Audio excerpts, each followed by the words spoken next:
Hello बच्चों, मैं आज सीएमआर का रेगुलेशन नंबर 9 जो चैप्टर 2 का लास्ट रेगुलेशन है, नोटिस ऑफ डिजीज। डिजीज का मतलब होता है बीमारी, लेकिन ये वो बीमारी नहीं है जो जनरली हम लोग को सर्दी खांसी डेंगू मलेरिया फीवर इस टाइप का बीमारी नहीं है। एक्चुअली जो भी माइंड में जो भी पर्सन काम कर रहे हैं या जो भी पर्सन काम कर रहे थे, ठीक है, तो उनको भी डिजीज होता है ड्यू टू माइंड एक्टिविटी के कारण। ठीक है, तो हमारा जो माइन एक्ट का सेक्शन 25 बोलता है कि सेंट्रल जो गवर्नमेंट है, सेंट्रल गवर्नमेंट कुछ माइन के डिजीज को नोटिफाइड किया गया है गैजेट के तौर पे। तो अगर डिजीज अगर पाया जाता है किसी भी माइन का जो आदमी काम कर रहा है, अगर वो डिजीज अगर उनको मिलता है, ठीक है, फाइंडिंग होता है, तो उस माइन के जो ऑनर एजेंट या मैनेजर क्या करता है कि 3 दिन के अंदर, जिस दिन बीमारी फाइंडिंग हुआ, जिस दिन डिजीज फाइंडिंग हुआ माइन एक्टिविटीज के कारण या माइन के एक्सपोजर के कारण, तो उस माइन के जो ऑनर एजेंट और मैनेजर चीफ इंस्पेक्टर को, जिले के पदाधिकारी, डिस्ट्रिक्ट मजिस्ट्रेट को, रीजनल इंस्पेक्टर को, RIM, inspector of mines medical या competent authority of payment of compensation को 3 दिन के अंदर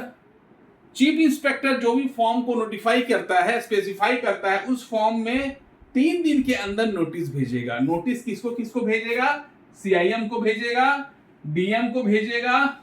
RIM को भेजेगा, IM इंस्पेक्टर ऑफ माइंस जो मेडिकल का होता है उनको भेजेगा, और जो कंपनसेशन ऑथोरिटी है, जो मतलब पैसा देता है, कंपनसेशन देता है, उस ऑथोरिटी को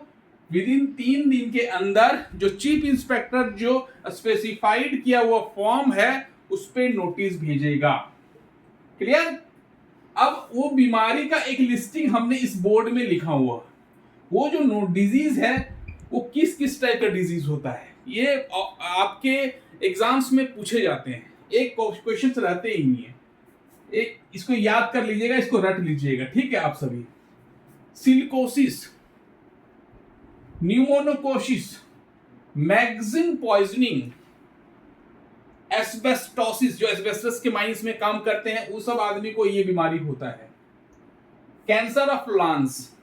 जो कोल के माइन में काम करते हैं, जो कोल डस्ट को एक्सपोजर में रहते हैं, ठीक है, और बहुत सारे गैसेस के एक्सपोजर में रहते हैं, तो उसको there will be the chances of cancer in lungs में कैंसर होने की संभावना।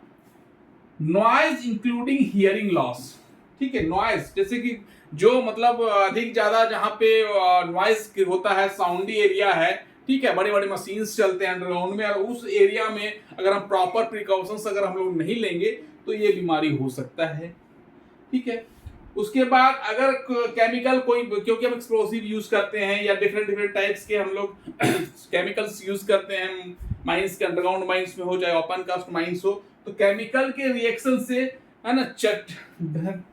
डर्मेटिक्स मतलब चमड़े में जो डिजीज होता है वो डिजीज के बारे में ये बोलता है। And pathological manifestation due to the radium substance, ठीक है, मतलब ये जस्ट एक है पैथोलॉजी में, अगर माइंस का पैथोलॉजीज है उस टाइप के अगर रेडिएशंस में हम काम कर रहे हैं तो वो डिजीज होता है। तो ये सब डिजीज क्या है, इस डिजीज को ये हमारा सेंट्रल गवर्नमेंट नोटिफाइड किया गया है एज, ठीक है, इस अगर ये सब अगर डिजीज किसी को होता है तो ऑनर एजेंट और मैनेजर क्या करेगा, 3 दिन के अंदर में, ठीक, chief inspector, DM, RIM, IM medical और कंपनसेशन ऑथोरिटी को